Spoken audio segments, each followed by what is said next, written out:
Astăzi vom făuri împreună niște biluțe de ciocolată Dubai. Așa că vă invit să urmăriți acest drum al creației unde ciocolata, fisticul și cataiful își dau mâna într-o bucuria noastră. Cataiful, acest ingredient cu o delicatețe parcă nepământeană, ne invită să-l frămânțăm cu grijă, asemenea unei țesături de mătase aurie. Firele lui subțiri, care vor deveni crocante după ce trec prin foc, par să fie un dar al unui patiser divin. Cu un cuțit bine ascuțit, începem să tăiem mărunt aceste fine filamente, fiecare tăitură fiind o pască de transformarea lor în esența crocantă a bomboanei noastre. Și iată-ne la un moment important, untul. Acest dar simplu și firesc se va topi acum sub dogoarea flăcării, prefăcându-se din stare solidă într-un lichid auriu. De când lumea și pământul, untul a fost socotit un element esențial în bucătăria neamului nostru. Punem cataiful mărunțit în untul topit și el va începe să sfârie ușor, ca un vechi soldat ce își a rămas bun de la armă și colegi. În tigaie, cataiful se îmbină cu untul, absorbindu-i căldura, prăjindu-se ușor până capătă acea culoare de bronz auriu. Aici începe prefacerea. Cataiful prăjit va da consistență și o textură deosebită preparatului nostru. Să nu ne grăbim totuși, căci în toate este nevoie de răbdare și de măsură. În tigaie se naște o sinfonie. Sunete mici, crocante, ce vin de la cataif și mirosul care amintește de cofetăriile orientale. Totul se transformă sub ochii noștri. Cataiful, cândva delicat și fragil, devine acum robust, auriu, gata să ofere o textură de neuitat desertului nostru.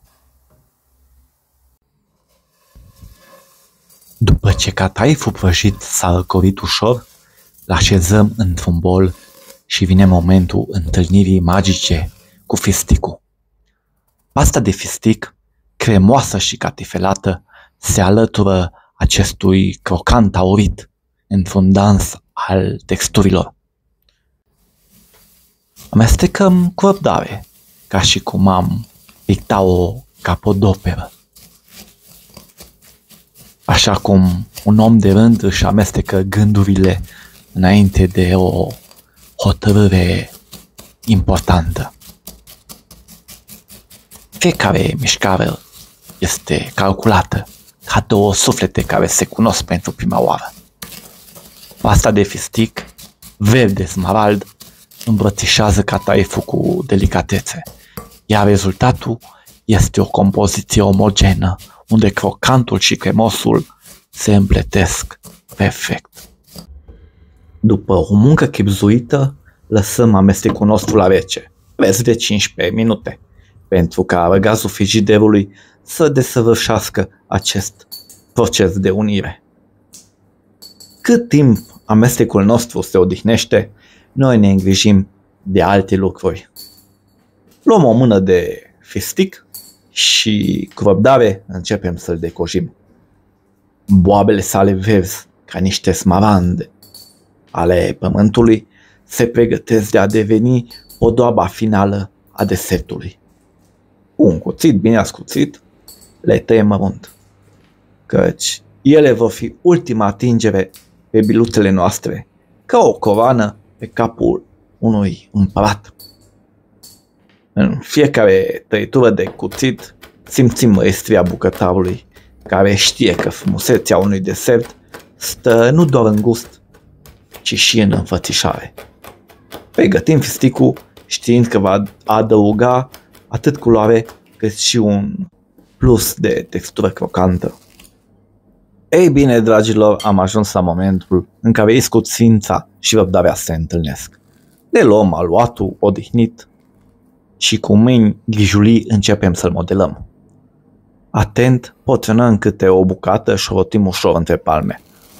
Sub atingerea noastră, pasta cedează și au o formă unor mici sfere perfecte, ca niște bijuterii ale bucătăriei. Nu ne grăbim. Fiecare biluță trebuie să fie o operă rotundă, uniformă și plină de promisiuni dulci. Le așezăm pe farfurie și ele parcă ne zâmbesc cu minți și gata să fie îmbrăcate în ciocolată și împodobite cu fistic. Fiecare dintre ele este un mic triumf al răbdării și al plăcerii de a crea. Și totodată să admirăm puțin rodul muncii noastre, căci fiecare biluță este o promisiune de savoare și delicatețe. Ciocolata neagră, cu aroma sa intensă și misterioasă, așteaptă să intre în joc. Pe bain-marie se topește încet, transformându-se într-un lichid dens și lucios, parcă invitându-ne să ne scufundăm privirile în adâncimile sale. Pe măsură ce se topește, eliberează un parfum puternic de cacao pură, amintindu-ne de toate plăcerile simple ale vieții. Această ciocolată va fi mantia regală pentru desertul nostru, un strat protector și savuros, ce va învălui fiecare bucățică în plăcere. După ce s-a topit pe jumate, luăm vasul de pe abur, amestecăm încet până se topește și restul ciocolatei, pentru a nu risca să o ardem. Luăm cu grijă fiecare biluță și o cufundăm în acest val de ciocolată. Fiecare sferă se afundă în ciocolata caldă, iar învelișul auriu de cataif dispare sub strălucirea neagră a acestui elixir al dragostei. Ne folosim de furculiță, rotind biluțele în ciocolată, astfel încât fiecare porțiune să fie acoperită în mod egal, căci echilibrul este cheia frumuseții. Ridicăm cu grijă biluțele din ciocolată, lăsând ca surplusul să picure înapoi în bol.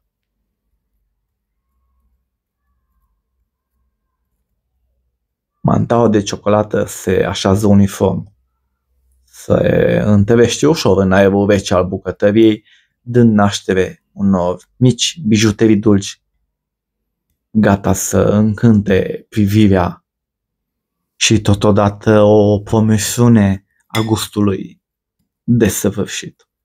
Nu ne grăbim, căci în orice act de creație e nevoie de timp, dar și de răbdare.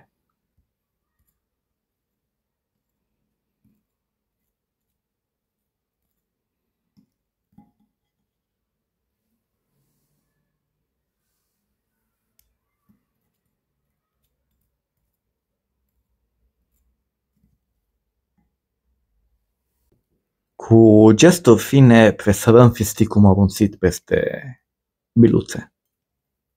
Aceste mici bucăți de smarald par să strălucească pe fondul ciocolatei negre, adăugând nu doar o notă de culoare, ci și o textură fină ce va completa fiecare mușcătură. Acesta este actul final, decorul care încheie opera noastră dulce.